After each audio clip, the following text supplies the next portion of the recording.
Good afternoon, good afternoon, good afternoon. A very good afternoon, Varun, Prince, Sunil, Abhishek. Uh, very good afternoon, all of you. Ashish, Manish, good afternoon. हाँ जी, क्या हाल है भैया आप सभी के? बढ़िया, first class. Varun, Madhav, Rajneesh, Sonu, Shalini, Shahini, Kuldeep, good afternoon. तो भाई जैसे कि आप लोगों को पता है कि हम लोग पढ़ रहे थे सीटिंग अरेंजमेंट चैप्टर, और सीटिंग अरेंजमेंट चैप्टर में, ठीक है, आज जो हमारी क्लास होने वाली है वो एडवांस लेवल की क्लास होने वाली है। ठीक है, अभी तक जो चार क्लासेस हुई हैं सीटिंग अरेंजमेंट की, वो चारों ही चारों बेसिक क्लासेस थी। चारों ही क्लासेस में हमने क्लोज्ड और ओपन फॉर्म के बेसिक क्वेश्चंस किए। ठीक है, और आज जो हम करेंगे सिटिंग अरेंजमेंट के, वो थोड़े से एडवांस लेवल के क्वेश्चन करेंगे। ठीक है जी हाँ, तो तैयार हैं आप भाई उन क्वेश्चंस को बनाने के लिए? मजा आएगा बेटा, क्वेश्चंस सभी को बनाने हैं। आप ये मत सोचना कि सर हम तो बैंकिंग का एग्जाम नहीं देंगे तो हम ये क्वेश्चंस क्यों करें। बेटा सारे बच्चों को ये क्वेश्चन बनाने हैं, क्योंकि इन क्वेश्चंस को करने के बाद एक अलग लेवल का कॉन्फिडेंस हमारे अंदर आएगा। बस हमें एग्जाम में उसी कॉन्फिडेंस की जरूरत है, इसीलिए हमें इन क्वेश्चंस की प्रैक्टिस करनी पड़ेगी। कम से कम कोशिश तो करो बेटा। क्वेश्चन सॉल्व हो या ना हो ये अलग बात है, सबसे पहले हमें कोशिश करनी पड़ेगी। ठीक है, कोशिश करने का फायदा यही होगा कि एक अलग लेवल का कॉन्फिडेंस हमारे अंदर आ जाएगा जब हम इन क्वेश्चंस को सॉल्व करेंगे। ठीक है जी हाँ, तो कल हम लोगों ने 16 क्वेश्चन सॉल्व कर लिए थे, 16 टोटल भैया। 16 अरेंजमेंट हम लोग बना चुके हैं। देखो 16 अरेंजमेंट का मतलब समझ रहे हो? अगर एक अरेंजमेंट से 5 क्वेश्चन बनते हैं तो 16 अरेंजमेंट से 80 क्वेश्चन बन गए। तो टोटल 80 क्वेश्चन हम लोग सॉल्व कर चुके हैं। ठीक है भाई मेरे, कितने? 80 क्वेश्चन हम लोग बना चुके हैं। चलिए साहब, तो ये है 17th अरेंजमेंट, 17वीं अरेंजमेंट। बनाइए जरा इस अरेंजमेंट को फटाफट से, जल्दी से करो कोशिश आप लोग।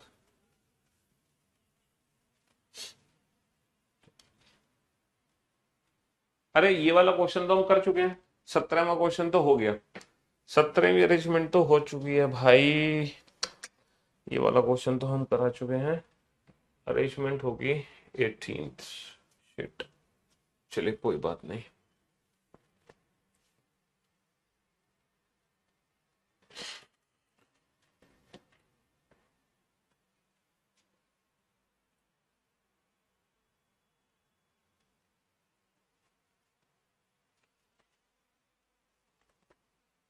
18th अरेंजमेंट होगी, 18th। हाँ जी, 17वीं अरेंजमेंट हो चुकी थी। बनाओ, इस क्वेश्चन को बनाओ,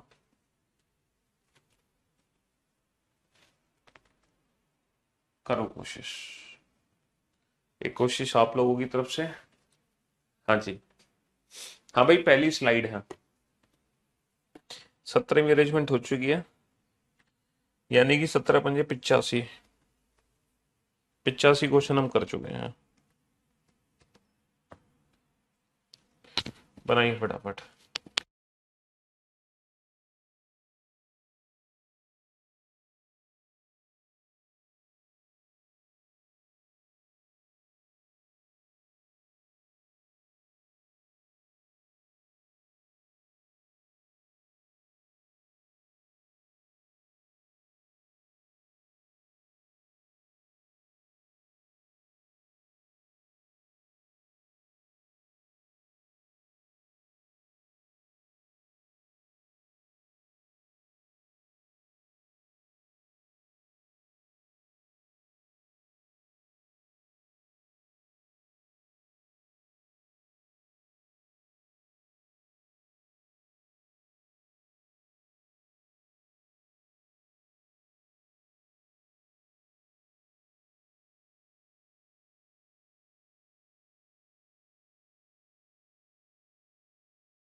जी 8 दोस्त हैं, ABCDLMNO, एक पंक्ति में कुछ उत्तर की ओर कुछ दक्षिण की ओर मुख करके बैठे हैं।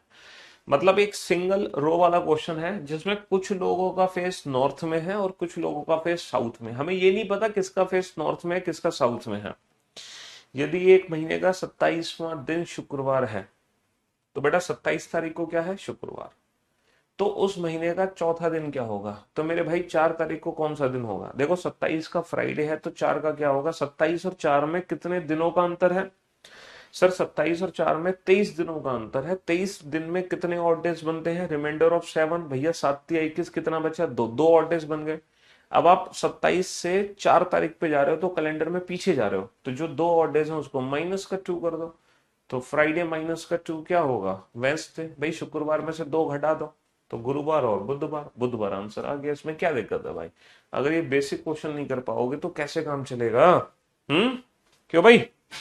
चलिए, तो अब हम इस क्वेश्चन को बनाने की कोशिश करते हैं। जो थोड़ा बहुत समय मिला आप लोगों को, सिर्फ क्वेश्चन को पढ़ने और समझने का समय दिया गया था आप लोगों को, ताकि थोड़ा बहुत आपको क्वेश्चन समझ आ जाए लिखा क्या है। तो क्वेश्चन क्या है, 8 पर्सन है जो कि एक सिंगल रो में बैठे हैं, हमें नहीं पता किसका फेस नॉर्थ है किसका फेस साउथ है। सबसे पहला पॉइंट क्या है, फर्स्ट पॉइंट को बेटा कैच करो। सबसे पहला point, only only 3 person sit to the left of N. N के लेफ्ट में सिर्फ 3 व्यक्ति हैं। तो यहां पर हमें एन का फेस नहीं पता, तो हम यहां पे 2 पॉसिबिलिटी ले सकते हैं। भैया एन का फेस नॉर्थ में भी हो सकता है, एन का फेस नॉर्थ में भी हो सकता है और एन का फेस साउथ में भी हो सकता है। यहाँ पे 2 पॉसिबिलिटी हमने अलग अलग बना ली। और क्वेश्चन क्या है, एन के लेफ्ट में 3 पर्सन है, तो अगर एन का फेस नॉर्थ में है तो जो एन का लेफ्ट होगा वो हमारा लेफ्ट होगा। तो एन के लेफ्ट में 1 2 3, 3 व्यक्ति एन के लेफ्ट में बैठे हैं। तो अगर 3 व्यक्ति एन के लेफ्ट में बैठे हैं तो बेटा बाकी के लोग कहाँ होंगे सर, बाकी के लोग सारे राइट में होंगे। 1 2 3 4 5 6 7 8। अच्छा, एन का फेस अगर साउथ में है तो जो एन का लेफ्ट होगा वो हमारा राइट होगा। तो एन के लेफ्ट में 3 पर्सन है, तो बाकी के लोग कहाँ होंगे, बाकी के साइड होंगे। 4 तो ये हो गए, 5 6 7 8। चलिए next, B sit second to the right of N. B N के दाई और दूसरा है। देखो अगर एन का फेस नॉर्थ में है तो एन का राइट ये है, पहला राइट दूसरा, तो B is second to the right of N. और अगर एन का फेस साउथ में है तो एन का राइट ये होगा, तो एन के सेकंड राइट में कौन है, बी। चलिए next point, C sits third to the left of O. O is not an immediate neighbour of B. O doesn't sit at any of the extreme end of the line. देखो मेरे भाई, ओ के third left में किसको बैठाना है, सी को। ठीक है, तो सबसे पहले हम ओ को बैठाएंगे। ओ के थर्ड लेफ्ट में सी आना चाहिए, लेकिन ओ ना तो किनारे पर बैठेगा ना ही ओ बी के साथ बैठेगा।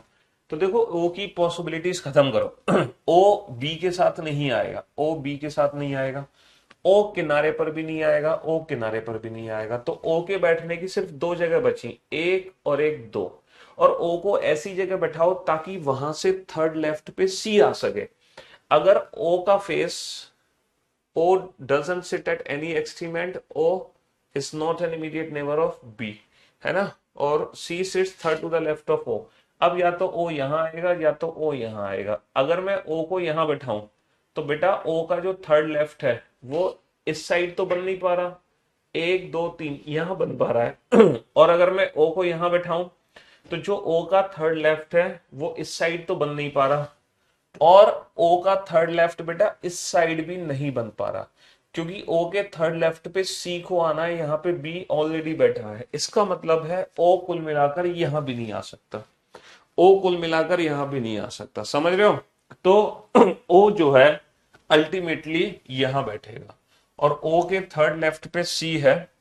तो ओ का फेस कहां बनाऊं मैं, ताकि ओ के थर्ड लेफ्ट पे मैं सी को बैठा सकूं। ओ का फेस किधर होना चाहिए सर, ओ का फेस होना चाहिए साउथ में, ताकि ओ का थर्ड लेफ्ट ये बन जाए, 1 2 3, ओ के थर्ड लेफ्ट पे सी है।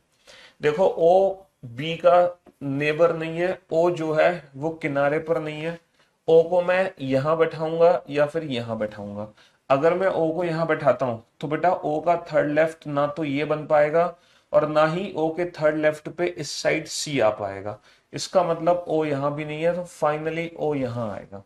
अब ओ के थर्ड लेफ्ट पे सी है, तो ओ का फेस नॉर्थ में करना पड़ेगा, और उसके थर्ड लेफ्ट पे सी आ गया, उसके थर्ड लेफ्ट पे सी आ गया। चलिए साहब, next, C and O face same direction. देखो सी और ओ का फेस सेम डायरेक्शन में है, ओ का फेस साउथ में है तो सी का फेस भी साउथ में है, ओ का फेस नॉर्थ में है तो सी का फेस भी नॉर्थ में है। Both the immediate neighbour of D faces north.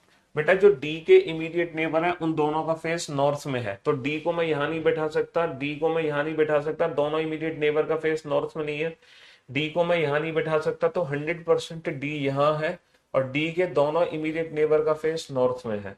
D को मैं यहां नहीं बैठा सकता, डी को मैं यहां नहीं बैठा सकता, दोनों इमीडिएट नेबर का फेस नॉर्थ में नहीं है, डी को मैं यहां नहीं बैठा सकता, दो इमीडिएट नेबर नहीं है, तो डी यहां है, और दोनों इमीडिएट नेबर का जो फेस है वो नॉर्थ डायरेक्शन में है ना। D doesn't sit at any of the extreme and, person sitting at extreme and face opposite direction.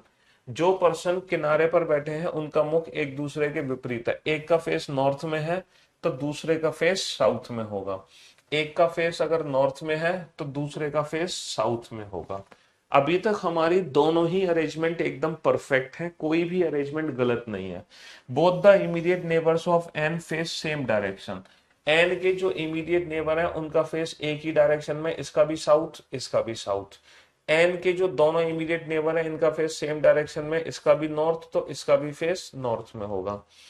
ठीक है। A sits second to the left of L, A L के सेकंड लेफ्ट पर है, L को मैं यहां नहीं बैठा सकता, एल के सेकंड लेफ्ट पे ए नहीं आ सकता, एल को मैं यहां नहीं बैठा सकता, एल के सेकंड लेफ्ट पे ए नहीं आ सकता, एल को मैं यहां नहीं बैठा सकता, एल के सेकंड लेफ्ट पे ए नहीं आ सकता। ठीक है। तो जो ए है वो कभी भी एल के सेकंड लेफ्ट पे नहीं आ सकता, इसका मतलब ये अरेंजमेंट हमारी बिल्कुल ही गलत हो गई। तो एल के सेकंड लेफ्ट पे ए नहीं आ सकता, एल के सेकंड लेफ्ट पे ए नहीं आ सकता, यहां पर एल के सेकंड लेफ्ट पे ए आ सकता है, एल के सेकंड लेफ्ट पे ए आ सकता है। D faces a direction opposite to L. जो डी का फेस है वो एल के अपोजिट है, एल का फेस साउथ तो डी का फेस नॉर्थ में है।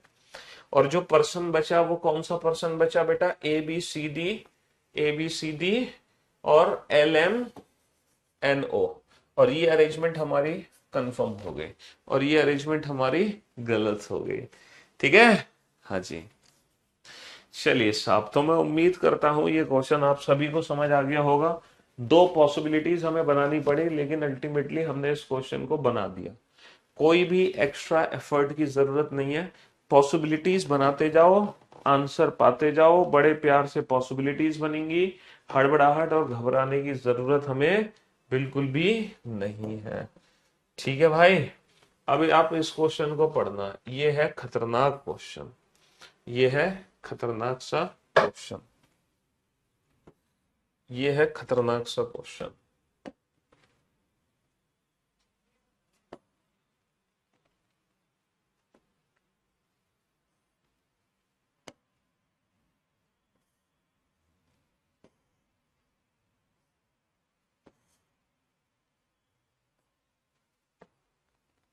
ये है खतरनाक सा क्वेश्चन। अब आप इस क्वेश्चन को पढ़ो ध्यान से।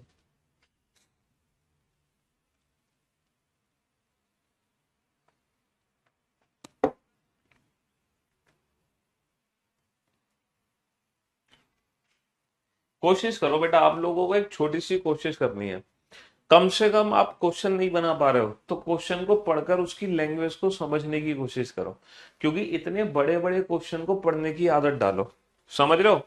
आदत डालोगे तभी काम चलेगा बेटा, आदत नहीं डालोगे तो काम नहीं चल पाएगा।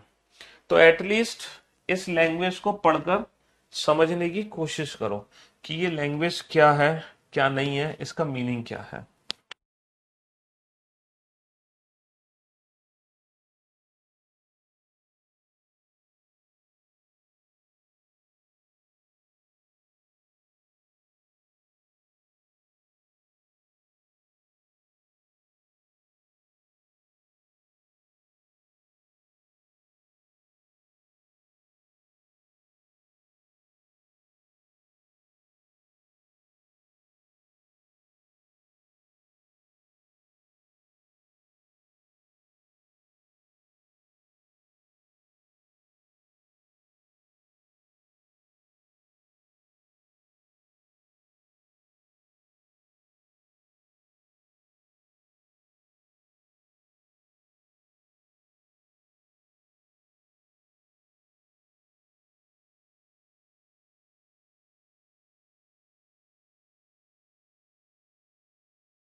कम क्वेश्चन नहीं बने बेटा, क्वेश्चन को पढ़ना तो सीखो। क्वेश्चन कहना क्या चाह रहा है, लैंग्वेज पढ़ो सिर्फ। क्वेश्चन नहीं बना पा रहे हो वो बात अलग है, ठीक है। आप क्वेश्चन को पढ़ना सीखो, लैंग्वेज को पढ़ना सीखो, बड़े बड़े क्वेश्चन पढ़ने की आदत डालो एग्जाम में।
क्वेश्चन सर पहली बार समझ में आ रहे हैं, थैंक यू सर।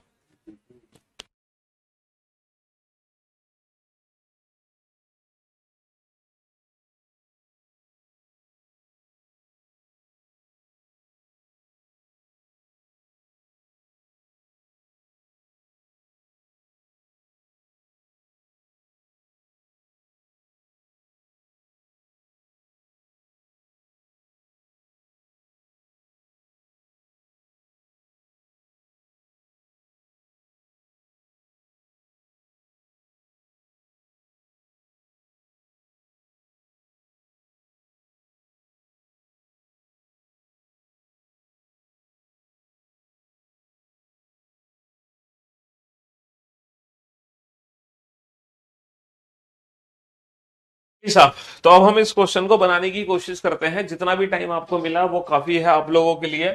अब देखो ये जो खतरनाक सा क्वेश्चन है, इस खतरनाक क्वेश्चन को हम कितने आसानी से सॉल्व कर देंगे, मतलब आपको एहसास भी नहीं होगा, इतने प्यार से इस क्वेश्चन को सॉल्व किया जाएगा। जैसे कुछ बच्चों को भैया इंजेक्शन से बहुत डर लगता है, बहुत डर लगता है ना इंजेक्शन से कुछ लोगों को, लेकिन लेकिन कुछ ऐसे डॉक्टर्स होते हैं जो पता भी नहीं लगने देते कि इंजेक्शन कब लगा दिया उन्होंने। तो भैया उन्हीं डॉक्टर्स में से हम एक डॉक्टर हैं जो पता भी नहीं लगने देंगे कि इतना बड़ा क्वेश्चन आप लोगों ने कैसे सॉल्व कर दिया। ठीक है, अब आप बोर्ड पे ध्यान से देखना और ध्यान से समझने की कोशिश करना क्वेश्चन आपसे कहना क्या चाह रहा है। ठीक है, हम एक एक पॉइंट को बारीकी से पढ़ेंगे और बारीकी से समझेंगे।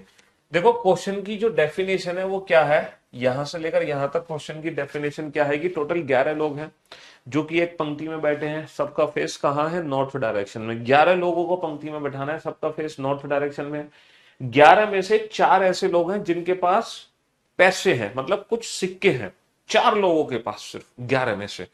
अच्छा, कोई भी 2 से ज्यादा लोग एक साथ नहीं बैठेंगे जिनके पास सिक्के होंगे, यानी कि मैक्सिमम 2 ही लोग एक साथ बैठ सकते हैं जिनके पास सिक्के हैं। तो ये इंफॉर्मेशन तो हमें सिर्फ ये बता रही है। अब पहला पॉइंट क्या है, one of the immediate neighbour of Z is carrying some money, मतलब एक जेड का इमीडिएट नेबर है जिसके पास कुछ सिक्के हैं। तो ये मेरे लिए हिंट है, इस हिंट को मैं लिख लेता हूं, one of the immediate neighbour of Z carrying some money. एक इमीडिएट नेबर है जेड का जिसके पास कुछ सिक्के हैं, कुछ सिक्के हैं। और कितने सिक्के हैं, and he has one coin less than the number of person sitting to the left of him, और उसके पास उतने सिक्के हैं जितने की उसके लेफ्ट में पर्सन बैठे हैं उससे एक कम। भाई एक जेड का इमीडिएट नेबर है, उसके पास कुछ सिक्के हैं कितने, जितने पर्सन उसके लेफ्ट में बैठे हैं उससे एक कम सिक्के उसके पास है। चलिए next point, J is an immediate neighbour of Z and B. J is an immediate neighbour of Z and B. ये भी बेटा जो जेड एंड बी का इमीडिएट नेबर है जे, तो यहां पे दो पॉसिबिलिटी, मतलब शॉर्ट फॉर्म में हमने इसको लिख लिया, J is an immediate neighbour of Z and B. The amount of money W has is the same as the sum of the number of coins of all the person sitting to the left of him. बेटा W के पास पता है कितने सिक्के हैं, W के पास उतने सिक्के हैं जितने की लोग इसके लेफ्ट में बैठे हैं, और उन सबका जो टोटल सम है, उन सबका जो टोटल सम है वो सिक्के डब्ल्यू के पास है। जितने पर्सन डब्ल्यू के लेफ्ट में बैठे हैं और उन लोगों के पास जितने सिक्के हैं उसका जो टोटल सम है वो सिक्के डब्ल्यू के पास है। H is to the immediately left of W. देखो डब्ल्यू के इमीडिएटली लेफ्ट में एच है, तो हमने सिंगल पर्सन डब्ल्यू को बैठाया, डब्ल्यू के इमीडिएटली लेफ्ट हैंड पे कौन है, एच है। H is immediately left of W. And word किसके लिए है, एच के लिए। H is third to the right of I, और जो एच है वो आई के थर्ड राइट पर है। ये जो एच है ना वो आई के थर्ड राइट पर है, तो आई को मैं यहां बैठाऊंगा, आई के थर्ड राइट पर एच है। चलिए साहब अगला point, immediate neighbour of you has one coin less than him. Immediate neighbour of you, immediate neighbour of you, immediate neighbour of you has one coin less than him, यानी कि you के पास जितने सिक्के हैं, यू के पास जितने सिक्के हैं उससे एक कम सिक्का यू के इमीडिएट नेबर के पास है। One of the immediate neighbour of X carrying some coin. देखो एक्स का एक इमीडिएट नेबर है जिसके पास कुछ सिक्के हैं, एक्स का एक इमीडिएट नेबर है जिसके पास कुछ कॉइन्स हैं, ठीक है, कुछ सिक्के हैं। चलिए है ना, W is to the immediately left of U। W U के इमीडिएटली लेफ्ट में है, ये जो W है ये U के इमीडिएटली लेफ्ट हैंड पर है। एंड कॉमा वर्ड किसके लिए, W के लिए। W is second to the right of X। W किसके सेकंड राइट पर है, X के। W किसके सेकंड राइट पर है, X के। चलिए J sits third to the left of G। जो J है वो G के थर्ड लेफ्ट पर है भैया, G के थर्ड लेफ्ट पर, एक दो तीन, G के थर्ड लेफ्ट पर किसको बैठाना है, J को बैठाना है ना। Z is second to the right of V। Z V के सेकंड राइट पर है, जो Z है वो V के सेकंड राइट पर है। V के सेकंड राइट पर कौन है, V के सेकंड राइट पर कौन है, V के सेकंड राइट पर, V के सेकंड राइट पर Z है। हु वर्ड किसके लिए, V के लिए। V is at of the end. Okay, जो V है, सॉरी, जो Z है वो V के सेकंड राइट पर है। V के सेकंड राइट पर कौन है, Z है ना। Z is second to the right of V। V के दाईं ओर दूसरा Z है। And who is at end, जो V है वो एक किनारे पर है। अगर V किनारे पर है इसका मतलब बाकी के पर्सन सब इस साइड बैठेंगे। एक दो तीन चार पांच छ सात आठ नौ 10 11, ये हो गए टोटल 11 लोग, ठीक है बाबू। अब देखो इस पॉइंट को पढ़ो जरा, Z और B के बीच में, Z और B के बीच में J है। अब अगर ये Z है तो बेटा मैं B को यहां नहीं बैठा सकता, तो 100% मुझे B को यहां बैठाना पड़ेगा, और इन दोनों के बीच में कौन है, J। अब बेटा इस वाले हिंट को पढ़ो, J के थर्ड राइट पे G है, J का थर्ड राइट, एक दो तीन, ये G है। अब बेटा इस वाले पॉइंट को पढ़ो, ये चार लोग एक साथ आएंगे, ये चार लोग एक साथ सिर्फ यहीं आ सकते हैं, X H W U, है ना। और X के सेकंड लेफ्ट पे I है, X के सेकंड लेफ्ट पे I है, ये I हो गया। और बेटा बचा कौन, बचा है P, तो ये P। तो हमारी सिटिंग अरेंजमेंट कंप्लीट हो गई। तो बाबू सिटिंग अरेंजमेंट तो आप लोगों ने कंप्लीट कर ली होगी, सिटिंग अरेंजमेंट में तो कोई दिक्कत नहीं है। अब दिक्कत है कि सिक्के कैसे डिस्ट्रीब्यूट करें। U has same number of coins as the number of person sitting between him and the person has 2 coin. बेटा यू के पास पता है कितने सिक्के हैं, यू के पास उतने सिक्के हैं जितने की यू और जिसके पास 2 कॉइन है, इनके बीच में जितने भी लोग बैठे हैं उतने सिक्के यू के पास है। चलिए अब हम सिक्के कैसे डिस्ट्रीब्यूट करें। सिक्के का डिस्ट्रीब्यूशन कैसे होगा, अरेंजमेंट तो हम सभी ने बना ली। अब देखो सिक्के का डिस्ट्रीब्यूशन कैसे होगा, सबसे पहले आप इस वाली हिंट को पकड़ो, सबसे पहले आप इस वाली हिंट को पकड़ो। जेड के एक इमीडिएट नेबर के पास कुछ सिक्के हैं, जेड के एक इमीडिएट नेबर के पास कुछ सिक्के हैं और उतने सिक्के हैं जितने इनके लेफ्ट में पर्सन बैठे हैं उससे एक कम। अब आप लोग मुझे बताओ, जो जेड का इमीडिएट नेबर पी है, क्या पी के पास कुछ सिक्के हो सकते हैं? क्या पी के पास कुछ सिक्के हो सकते हैं? सर कंडीशन के हिसाब से पी के पास एक भी सिक्का नहीं है। पूछो क्यों? क्योंकि पी के इमीडिएटली लेफ्ट में एक पर्सन बैठा है, सॉरी पी के लेफ्ट में एक पर्सन बैठा है और उससे एक कम यानी कि 0 सिक्के पी के पास हुए, तो कंडीशन के हिसाब से पी के पास तो सिक्के नहीं बनते, तो सिक्के बनते हैं बेटा जे के पास। अब जे के पास कितने सिक्के होंगे? जितने की इसके लेफ्ट में पर्सन है ना उससे एक कम। जे के लेफ्ट में 3 पर्सन है तो 3 से एक कम 2 सिक्के हैं जे के पास।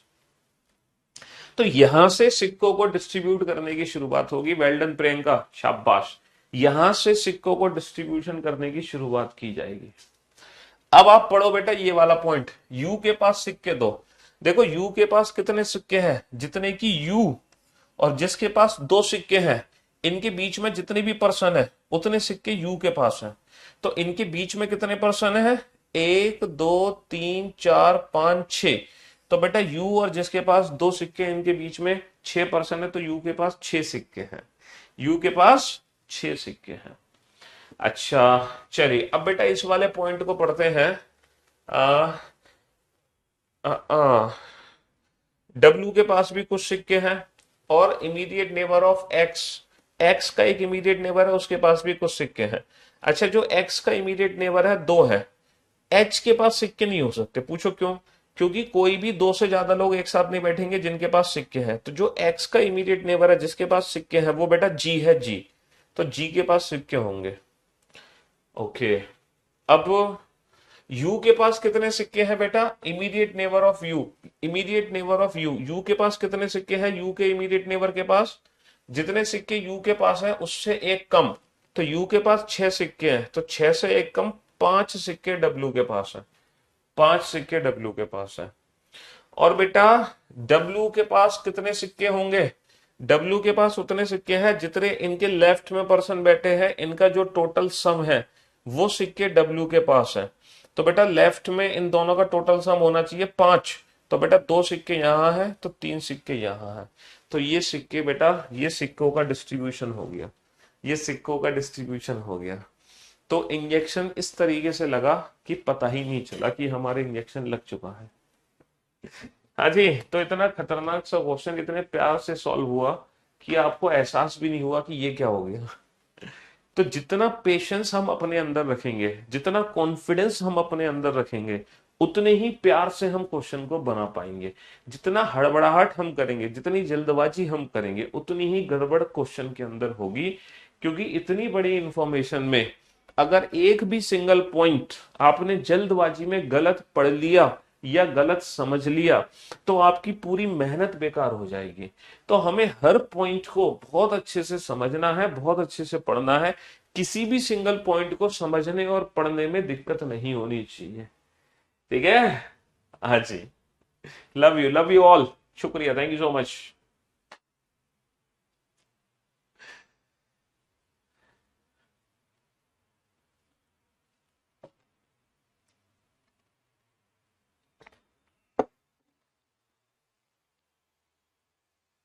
एक और क्वेश्चन बना लो बेटा, इतनी जल्दी पेट मत भरो इन क्वेश्चन से। हाँ। चलिए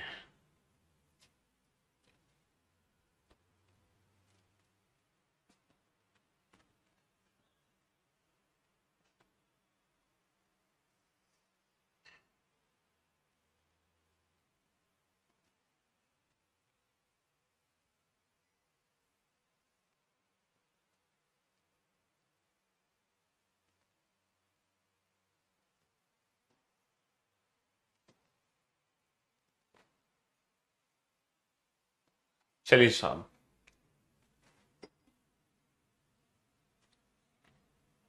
करो कोशिश।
चलिए साहब,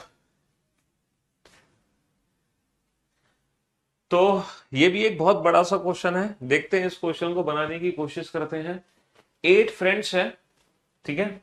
हाँ जी, 8 दोस्त हैं, ABCDEFGH, और सबका फेस नॉर्थ में है, और सब अपना बर्थडे एक एक महीने में सेलिब्रेट करते हैं। टोटल 8 महीने हमें दे रखे हैं, हर महीने में किसी न किसी व्यक्ति का बर्थडे सेलिब्रेट हमें करना है, हैप्पी बर्थडे टू टू करना है उसका, ठीक है। चलिए साहब, तो अब हम इनको इनका बर्थडे सेलिब्रेट करवाएंगे।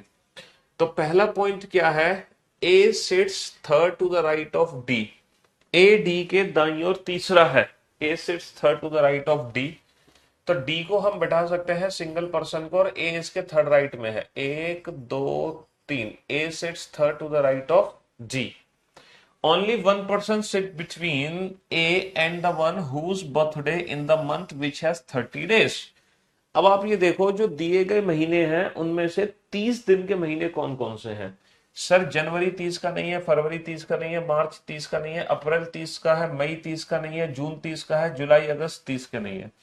तो ये कहना चाह रहे हैं कि ए और जिसका बर्थडे 30 दिन के महीने हैं उनके बीच में एक व्यक्ति है 30 में, या तो जून है या फिर अप्रैल है। अप्रैल और जून 2 महीने हमारे पास है, तो ये हिंट है, हमने साइड में लिख ली। H sits third to the left of the one whose birthday in April। अप्रैल के थर्ड लेफ्ट में H है, तो बेटा ये भी हिंट है हमारे लिए। H sits third to the left of April, हमें नहीं पता अभी अप्रैल कहां पर है, ठीक है। B sits third to the left of the one whose birthday in June। जून के थर्ड लेफ्ट में है ना, B sits third to the left of June, ये भी हिंट है हमारे लिए, ये भी हमने साइड में लिख ली। More than 2 person sit between D and G, G sits left of D। देखो जो G है ना वो D के लेफ्ट में है, और मोर than 2 person sit between G and D। तो बेटा 2 से ज्यादा लोग, सिर्फ और सिर्फ 3 लोग ही बैठ सकते हैं। पूछो क्यों? क्योंकि टोटल 8 लोग ही हैं, 1 2 3 4 5 6 7 8। तो G और D के बीच में 3 से ज्यादा लोग हम बैठा ही नहीं सकते, तो 2 से ज्यादा लोग 3 ही बैठ सकते हैं। H and B are not immediate neighbour of D। देखो H और B में से कोई भी D के साथ नहीं आएगा, H और B में से कोई भी D के साथ नहीं आएगा। H and B are not immediate neighbour of D, ठीक है साहब। हाँ जी। F's birthday in the month which has less than 30 days. इसका मतलब जो F है उसका जो बर्थडे है वो फेब में है, क्योंकि less than 30 days February. F is not immediate neighbour of D। F जो है वो D का इमीडिएट नेबर नहीं है। The one whose birthday in January sits third to the left of the one whose birthday in April. April के third left में कौन है? जनवरी। अप्रैल के थर्ड लेफ्ट में कौन है? जनवरी। तो अप्रैल के थर्ड लेफ्ट में कौन है? H। तो H का जो बर्थडे है वो जनवरी में है, H का बर्थडे जनवरी में है। The one whose birthday in March sits second to the right of the one whose birthday in January. जनवरी के सेकंड राइट में मार्च है, तो भैया मेरे ख्याल से यहाँ पे अब हमें अप्रैल को बैठा लेना चाहिए, क्योंकि बहुत सारी इंफॉर्मेशन लिंक हो रही है। देखो ये कह रहे हैं कि ए और जिसका बर्थडे 30, यानी कि जून अप्रैल के बीच में 1 का गैप है, तो या तो ये जून है या ये अप्रैल है। तो हम एक काम करते हैं, दोनों ही पॉसिबिलिटीज बना लेते हैं। 1 2 3 4 5 6 7 8, ए और ये डी। एक बार मैं इसको लेता हूं जून, और एक बार मैं इसको लेता हूं अप्रैल। अप्रैल के थर्ड लेफ्ट में कौन है? H। तो 1 2 3 ये हो गया H, और जून के थर्ड लेफ्ट में कौन है? B। 1 2 3 ये हो गया भाई साहब B। यहाँ पे G को भी बैठाओ, ठीक है। चलिए साहब, ओके। और जो H है उसका बर्थडे जनवरी में है ना? हाँ जी। अप्रैल के थर्ड लेफ्ट में कौन है? अप्रैल के थर्ड लेफ्ट में H है। तो यहां पर मैं अगर अप्रैल को बैठाऊं तो बेटा अप्रैल के थर्ड लेफ्ट में H है, ये अप्रैल नहीं हो सकता क्योंकि इसके थर्ड लेफ्ट में H यहाँ नहीं आएगा। ये अप्रैल नहीं हो सकता, इसके थर्ड लेफ्ट में H यहाँ नहीं आएगा क्योंकि जो H है वो D का इमीडिएट नेबर नहीं है। ये अप्रैल नहीं हो सकता, ये अप्रैल हो सकता है, इसके थर्ड लेफ्ट में H आ जाएगा, है ना? इसके थर्ड लेफ्ट में H आ जाएगा। और इसके थर्ड लेफ्ट में H, ये अप्रैल नहीं हो सकता क्योंकि इसके थर्ड लेफ्ट में एच नहीं आ सकता। ये अप्रैल हो नहीं सकता, ये अप्रैल हो नहीं सकता, ये अप्रैल हो नहीं सकता, तो यही अप्रैल है। और इसके थर्ड लेफ्ट में 1 2 3 ये हो गया एच। अब यहां पर जून को बैठाओ बेटा, ये जून नहीं हो सकता, इसके थर्ड लेफ्ट में बी नहीं आ सकता, ये जून नहीं हो सकता, इसके थर्ड लेफ्ट में बी नहीं आ सकता क्योंकि बी डी का इमीडिएट नेबर नहीं है। ये जून हो नहीं सकता, ये जून हो नहीं सकता, इसके थर्ड लेफ्ट में बी नहीं आएगा, ये जून होगा नहीं, ये जून होगा नहीं, ये नहीं होगा, तो यही जून है। और इसके थर्ड लेफ्ट में बी है, 1 2 3 ये हो गया बी। तो ये वाली हिंट भी कंप्लीट हो गई, ये वाली हिंट भी कंप्लीट हो गई, ये वाली हिंट भी कंप्लीट हो गई, ये वाली हिंट भी कंप्लीट हो गई। ठीक है। और जो एफ है वो इमीडिएट नेबर ऑफ डी नहीं है, तो एफ डी का इमीडिएट नेबर नहीं है, तो ये एफ है और ये मंथ हो गया फेब। ठीक है, एफ डी का इमीडिएट नेबर नहीं है, तो ये एफ है और ये मंथ हो गया फेब। ये वाली हिंट भी हमने कंप्लीट कर ली। अभी तक हमारी दोनों ही पॉसिबिलिटीज एकदम परफेक्ट है, कोई भी पॉसिबिलिटी गलत नहीं है। द वन हुज बर्थडे, अच्छा March, the one whose birthday in March sit second to the right of January, जनवरी के सेकंड राइट में मार्च है, एच जनवरी है, जनवरी का सेकंड राइट 1 2, तो ये मार्च हो गया। ठीक है, जनवरी का सेकंड राइट 1 2 और ये मार्च नहीं हो सकता, इसका मतलब ये संभावना गलत हो गई। ठीक है, the one whose birthday in July sit second to the right of C, C के सेकंड राइट में जुलाई है, ये सी नहीं हो सकता क्योंकि सी के सेकंड राइट में जुलाई नहीं आ सकता, तो ये सी है, सी के सेकंड राइट में कौन है, सी के सेकंड राइट में जुलाई है। ठीक है, immediate neighbour of E doesn't born in the month of August, E यहां आएगा, और जो ई के इमीडिएट नेबर है इन दोनों में कोई भी अगस्त को पैदा नहीं हुआ, तो भैया अगस्त को पैदा होगा जी, अगस्त को पैदा कौन होगा, जी। शाबाश प्रियंका, प्रियंका ने एकदम परफेक्ट आंसर दिया। और जो बी होगा बेटा वो मई में पैदा होगा, कौन सा महीना बचा, मई, और ये अरेंजमेंट हमारी परफेक्ट हो गई, और ये अरेंजमेंट हमारी एकदम परफेक्ट हो गई, एकदम परफेक्ट। ठीक है, हाँ जी बेटा। सीटिंग अरेंजमेंट में पता है कॉन्फिडेंस कैसे आएगा, जैसे ये जो बड़े बड़े क्वेश्चन है ना, आपको अपने घर पे ये जो क्वेश्चन है ना, ये जैसे ये क्वेश्चन हुआ, इससे पहले वाला क्वेश्चन हुआ, इससे पहले वाला क्वेश्चन हुआ, इन क्वेश्चंस को पता है आपको क्या करना है, अपने घर पे एक ही क्वेश्चन को आपको 5 बार बनाना है, 5 बार, एक ही सिंगल क्वेश्चन को आपको 5 बार बनाना है। हाँ, अगर आपका पहली बार में आंसर आ जाता है तो भी आपको 4 बार और इस क्वेश्चन को बनाना है, तब जाके आपकी स्पीड बढ़ेगी और एक अलग लेवल का कॉन्फिडेंस आपके अंदर आएगा। तो इन क्वेश्चंस में अगर आप एक्स्ट्रा लेवल का कॉन्फिडेंस चाहते हैं, एक्स्ट्रा लेवल की स्पीड चाहते हैं, तो आपको सीटिंग अरेंजमेंट और पजल इन दोनों ही चैप्टर के लिए सजेशन है कि आपको मल्टीपल क्वेश्चंस की रिक्वायरमेंट नहीं है, आपको रिक्वायरमेंट है लिमिटेड क्वेश्चन की, लेकिन इन्हीं लिमिटेड क्वेश्चंस की प्रैक्टिस आपको बार बार करनी है। जैसे कि ये क्वेश्चन है, आप यही क्वेश्चन अपने घर पे 5 बार बनाना, पहली बार बनाओगे तो हो सकता है 15 मिनट लगेंगे, दूसरी बार बनाओगे हो सकता है 12 मिनट लगेंगे, तीसरी बार बनाओगे हो सकता है आपको 10 मिनट लगेंगे, चौथी बार बनाओगे इसी सेम क्वेश्चन को हो सकता है आपको 9 मिनट लगे, लेकिन 5वीं बार में मैं एक गारंटी ले रहा हूं आप इस क्वेश्चन को 2 से 3 मिनट में बना दोगे। तो बस यही आपको सिंगल क्वेश्चन की बार बार प्रैक्टिस करनी है, इससे एक अलग लेवल का कॉन्फिडेंस हमारे अंदर आ जाएगा। तो भैया शादियों का सीजन चल रहा है आप जानते हैं, है ना, जी हाँ। तो कल हमारे घर में एक मैरिज है, शादी है, मतलब मेरी कजिन, मेरी मासी की लड़की की शादी है। हाँ जी, हमें फिर से अपने घर जाना पड़ेगा, होम टाउन अलीगढ़, वो शादी अलीगढ़ में ही है। और जाना इसलिए ज़रूरी है क्योंकि अगर नहीं जाते हैं तो आप लोग जानते हैं कि आजकल भैया रिलेटिव्स क्या बोलते हैं, ये तो अपनी ज़िंदगी में बिजी है, इसको तो अपनी लाइफ देखनी है, इसको बाकी किसी से कोई लेना देना नहीं है, अपने जीवन के अलावा ये तो अपना ही जीवन जी रहा है बस। तो इस चक्कर में हमें क्या करना है, शादी अटेंड करनी पड़ेगी कल, और कल अगर हम शादी अटेंड करेंगे तो आज हमारी क्लास जो अब होगी सीधा कब होगी, सीधा परसों को होगी। ठीक है, चलिए शुक्रिया, thank you so much, thanks a lot, good bye, love you all, take care, धन्यवाद, टाटा बाय बाय। सभी बच्चे अपना ध्यान रखें, प्रैक्टिस करें, मेहनत करें, जोरों शोरों से तैयारी करें। शुक्रिया आप सभी का।